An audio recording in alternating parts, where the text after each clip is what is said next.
नमस्कार, मैं हूं डॉक्टर श्वेता रावत, संजीवनी काया शोधन संस्थान naturopathy and Ayurveda centre Gohana की तरफ से। आज हम डिस्कस करेंगे एक बहुत ही कॉमन डिजीज़ के बारे में और उसके दोनों एस्पेक्ट्स हम डिस्कस करेंगे, मॉडर्न पॉइंट ऑफ व्यू से भी और आयुर्वेदिक पॉइंट ऑफ व्यू से भी। ये डिज़ीज़ बहुत ही कॉमन है, आजकल की हमारी बहुत ही ज़्यादा पॉपुलेशन को अफेक्ट कर रही है, तो क्यों ना उसके बारे में थोड़ा हम विस्तार से जानकारी लें। तो ये है ऑस्टियोआर्थराइटिस और इसको हम आयुर्वेदा में बोलते हैं संधिगत वात। तो जैसे कि हम जानते हैं ऑस्टियोआर्थराइटिस एक वेयर एंड टेयर डिजीज़ है जिसमें तोड़ फोड़ होती रहती है जॉइंट्स की। ये सभी प्रकार के आर्थराइटिस में होने वाला सबसे कॉमन आर्थराइटिस है। बहुत तरह के आर्थराइटिस होते हैं, जैसे कि ऑस्टियोआर्थराइटिस है, रूमेटॉइड आर्थराइटिस है, गाउटी आर्थराइटिस है। उनमें से ये जो ऑस्टियोआर्थराइटिस है ये सबसे कॉमनली बहुत सारे हमारी जो मिलियंस ऑफ पॉपुलेशन है उनको अफेक्ट करता है। ये बेसिकली एक डीजेनरेटिव डिजीज़ है जिसमें क्या होता है कि जो हमारे बोन के एंड में यानी कि जॉइंट्स के बीच में एक तरीके का कार्टिलेज होता है, प्रोटेक्टिव कार्टिलेज होता है, उसको क्षति पहुंचाता है, उसमें डैमेज होने लगता है। तो इसलिए इसको हम एक डीजेनरेटिव डिजीज़ बोलते हैं और ये बहुत ही प्रोग्रेसिव होती है, यानी कि ये जैसे जैसे समय बीतता जाता है वैसे वैसे ये वर्सन होने लगती है और ख़राब होने लगती है। ये किसी भी जॉइंट में हो सकता है, किसी भी जॉइंट को अफेक्ट कर सकता है, बट मोस्ट कॉमनली जो जॉइंट्स अफेक्टेड होते हैं वो हैं जैसे कि hip joint, knee joint, shoulder joint, इसके अलावा एल्बो जॉइंट। अब हम देखते हैं कि इसमें रिस्क फैक्टर्स क्या क्या हैं, किस कारण से या किन लोगों में इसके होने के चांसेस ज़्यादा रहते हैं। तो जैसे कि सबसे फर्स्ट जो कॉमन रिस्क फैक्टर है वो है एज। जैसे जैसे एज प्रोग्रेस होती है वैसे वैसे इसको होने के चांसेस और ज़्यादा बढ़ जाते हैं। दूसरा एक रिस्क फैक्टर है जो कि है ओबेसिटी। अब ओबेसिटी में क्या है कि जितना ज़्यादा हमारा बॉडी वेट होगा वो बॉडी वेट पूरा जॉइंट्स पे ही पड़ता है और उसमें भी इनके वर्सन होने के चांसेस थोड़ा ज़्यादा हो जाते हैं। उसमें सबसे कॉमनली जैसे हमारा हिप जॉइंट है, नी जॉइंट है, उसको अफेक्ट होने में बहुत ज़्यादा ये ओबेसिटी एक रोल प्ले करता है, क्योंकि जो हमारा नी जॉइंट है वो वेट बेयरिंग जॉइंट है। तो जब आप खड़े होते हैं, चलते हैं, जो ओबीज लोग हैं जिनमें थोड़ा वेट ज़्यादा है, तो उनका पूरा प्रेशर कौन उठाता है? हमारे नी जॉइंट उठाते हैं और मूवमेंट करने में हिप जॉइंट उठाते हैं। तो ये दो कॉमनली जॉइंट्स हैं जो ओबीज पेशेंट्स में अफेक्टेड होने रहते हैं ऑस्टियोआर्थराइटिस में। इसके अलावा जो तीसरा रिस्क फैक्टर है वो है इंजरीज़। अगर मान लीजिए कि कोई एक्सीडेंट है या कोई इंजरी है, चोट लग गई है, गिर गए हैं, उसमें कोई जॉइंट अफेक्ट हो गया है, तो बहुत ज़्यादा चांसेस है कि वहाँ का जो कार्टिलेज है वो उसमें अफेक्ट हो सकता है और धीरे धीरे कार्टिलेज डैमेज होने के साथ साथ ऑस्टियोआर्थराइटिस डेवलप हो सकता है।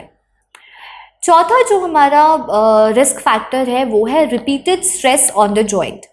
रिपीटेड स्ट्रेस में क्या होता है कि जैसे कि एक जॉइंट थोड़ा सा ऑलरेडी अफेक्टेड है और उस पर बार बार किसी ना किसी फॉर्म में स्ट्रेस आ रहा है। एक जॉइंट पे अगर ऑलरेडी इंजरी हो रखी है तो दोबारा उस पर कोई चोट लग गई या फिर वेट ज़्यादा होने की वजह से उस पर बार बार स्ट्रेस पड़ रहा है, तो भी कॉमनली ये कंडीशन वर्सन होने लगती है।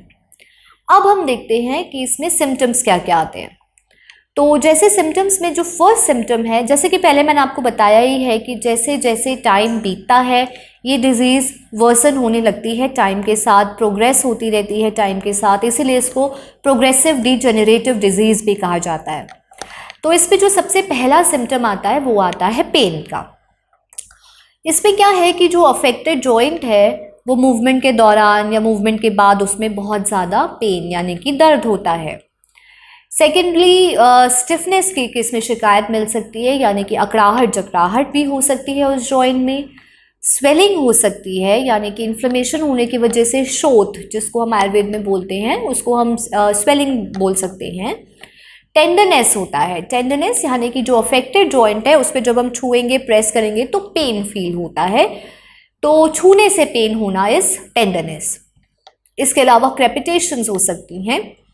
क्रेपिटेशंस का मतलब है कि जैसे उस जॉइंट का मूवमेंट होता है या चलते हैं तो उसमें टक टक टक टक की आवाज़ आ सकती है, ये फील हो सकता है। साथ साथ बोन्स पर फॉर्मेशन हो सकती है एडवांस स्टेजेस में, और लॉस ऑफ मूवमेंट या रिस्ट्रिक्टेड मूवमेंट। जो अफेक्टेड जॉइंट्स है उनका मूवमेंट रिस्ट्रिक्टेड हो जाता है थोड़ा सा, जैसे कि अगर किसी के नी जॉइंट अफेक्टेड है तो पैरों को फैलाने में या बेंड करने में, यानी कि कॉन्ट्रैक्शन और एक्सपेंशन में पेन होगा, मूवमेंट रिस्ट्रिक्टेड हो जाएगा, घुटने पूरी तरह से पीछे नहीं जाते हैं, या फिर नीचे बैठने में दिक्कत आएगी, या पूरी तरह से घुटने खुलेंगे नहीं। तो ये तो था एक ओवरव्यू मॉडर्न एस्पेक्ट से ऑस्टियोआर्थराइटिस का। अब क्योंकि मैं आयुर्वेदा डॉक्टर हूँ तो मैं आपको इसका आयुर्वेदिक पर्सपेक्टिव भी बताऊंगी। तो आयुर्वेदा में हम इसको बोलते हैं संधिगत वात। इसको वात व्याधि के अंदर रखा जाता है। वात जो है हमारी बॉडी में एक दोष होता है, और व्याधि हम बोलते हैं डिजीज़ को। तो ऐसी डिजीजेस जो बेसिकली वात दोष के एग्रवेशन के कारण या पोल्यूशन के कारण होती है, उनको हम बोलेंगे वात व्याधि।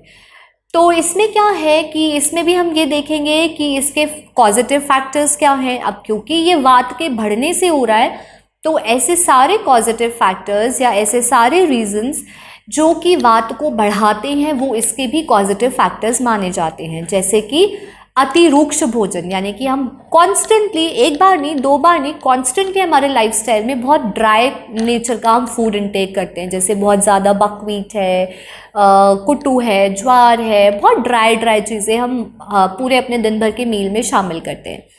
अति शीत भोजन, यानी कि शीत मतलब ठंडा हम बोलते हैं, तो बहुत ज़्यादा ठंडे टाइप का फूड या ड्रिंक्स हम इनटेक कर रहे हैं, बासी खाना खा रहे हैं, ठंडा खाना खा रहे हैं, एक बार खाना बना के फ्रीज़र में स्टोर कर दिया। जैसे वेस्टर्न कल्चर में हम लोग देखते हैं कि लोग करते हैं कि 3-4 दिन तक उसको फिर निकाल के रीहीट करके खाना खा रहे हैं। बहुत कम मात्रा में भोजन कर रहे हैं, भोजन नहीं कर रहे हैं, हमारा जो टाइम है उस पर हम खाना नहीं खा रहे हैं, तो एपेटाइट लॉस हो जाएगा और वाता एग्रवेशन हो जाता है। इसके साथ साथ खाना पचा नहीं, उसके ऊपर से दोबारा खाना खा लिया, या फिर बहुत लंबे टाइम तक फास्टिंग कर रहे हैं, उपवास कर रहे हैं, या फिर दिन में सो रहे हैं और रात में जाग रहे हैं, यानी कि जो हमारा बॉडी का क्लॉक है उसको हम रिवर्स कर देते हैं, जो कि आजकल के लाइफस्टाइल में बहुत ही कॉमन है। इनफैक्ट यंगस्टर्स में, बच्चों में, क्योंकि फ़ोन आ चुके हैं, सोशल मीडिया है, इतना इंटरनेट पे कंटेंट है, तो वो साइकिल पूरा रिवर्स हो गया है, जिसमें वो लोग रात में खूब इंटरनेट सर्फिंग करते हैं, फ़ोन पे लगे हैं, लैपटॉप पे लगे हैं, मूवीज़ है, सीरीज़ है,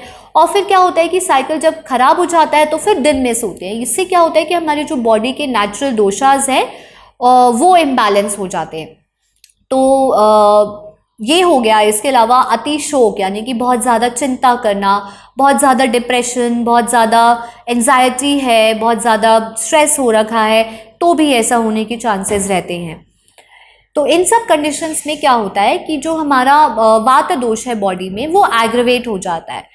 जब वो एग्रवेट होता है तो वो बॉडी में डिस्ट्रीब्यूट होने लगता है, यानी कि फैलने लगता है। कैसे? जैसे कि एक बाल्टी में जितनी कैपेसिटी है, अगर हम उससे ज़्यादा उसमें पानी डालते रहेंगे तो वो बाहर फैलेगा। सेम उसी तरह से हमारी बॉडी में क्या होता है कि जब एक दोषा का एक लेवल है, जो नॉर्मल लेवल है, वो बढ़ जाता है, उससे ज़्यादा बढ़ता है, तो वो स्प्रेड होने लगता है, फैलने लगता है। इसी तरह से जब कुछ भी ऐसे प्रोलॉन्ग टाइम तक इन पॉजिटिव फैक्टर्स का सेवन करते रहने से जब वो वात बहुत ज़्यादा बढ़ जाता है तो वो स्प्रेड होने लगता है। जब वो स्प्रेड होता है तो फिर वो वीक पॉइंट्स ढूंढता है, खाली जगह ढूंढता है, और वहाँ पे जाके अपना घर बनाना चाहता है, अपने आप को स्टैब्लिश करता है।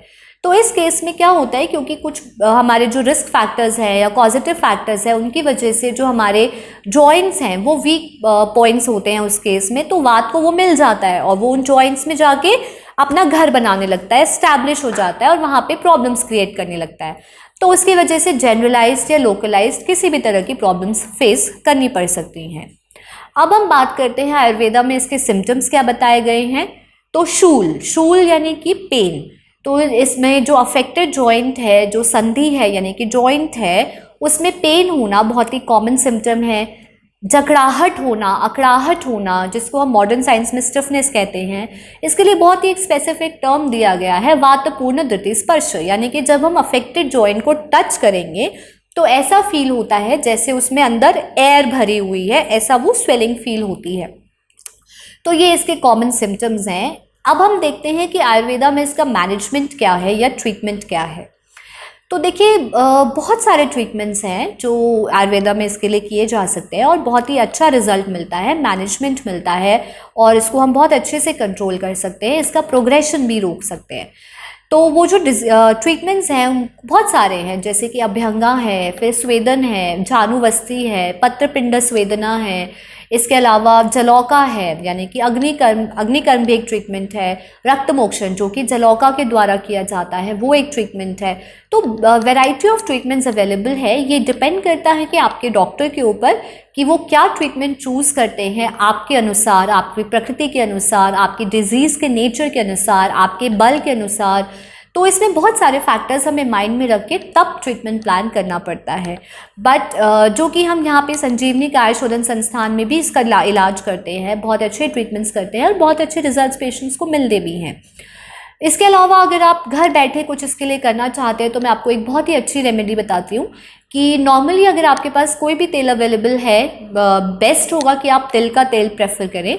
तो आप तिल के तेल को डबल बॉयलर की तरह से हल्का सा वार्म अप करें। डबल बॉयलर यानी कि आपने एक पतीले में पानी गर्म कर लिया है और उसके ऊपर आपने थोड़ा सा तिल का तेल एक कटोरी में अलग से निकाल के रखा है, तो वो उसकी गर्मी से वो तेल गर्म होगा। इस तरह से तेल को गर्म करना है और घुटनों पे क्लॉकवाइज और एंटी क्लॉकवाइज डायरेक्शंस में एटलीस्ट 10 मिनट्स आपने हल्के हाथों से अभ्यंगा करना है, यानी कि मसाज करनी है खुद से।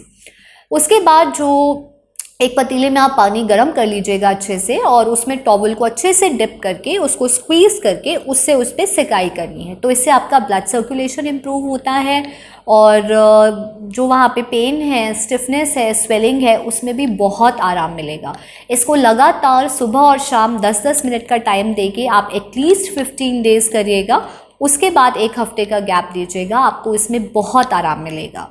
दूसरा एक है कि अजवाइन जो होता है, जो हमारे घरों में सभी में कॉमनली अवेलेबल है, इजीली अवेलेबल है, वो एंटी इन्फ्लेमेटरी प्रॉपर्टीज़ रखता है। तो आपके पास अगर तिल का तेल भी नहीं है तो आप थोड़ा सा सरसों का तेल भी लेके उसको पका के अजवाइन डाल के उसको पकाइएगा और उसके बाद उसको ठंडा होने दीजिएगा। उसके बाद आपको उसको जब भी यूज़ करना है तो इसी तरह से डबल बॉइलिंग करके हल्का सा गुनगुना होके तब आप उसमें अभ्यंगा करिएगा या मसाज करिएगा हल्के हाथों से। उसके बाद इसमें गर्म पानी में टॉवल डिप करके सिकोड़ के उसको अच्छे से स्क्वीज़ करके सिकाई ज़रूर करनी है, तभी आपको इसमें रिज़ल्ट मिलेगा।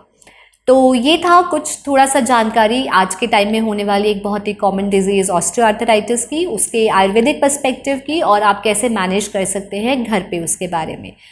और इस अपॉर्चुनिटी के लिए मैं गोहाना मुद्रिका प्लस को बहुत बहुत धन्यवाद देती हूँ, जिन्होंने मुझे ये अपॉर्चुनिटी दी है कि आप लोगों तक इस माध्यम से हम जो बहुत ही कॉमन प्रॉब्लम्स चल रही हैं उसके बारे में आपको इन्फॉर्मेशन दे सके और आपको हेल्प कर सके। धन्यवाद।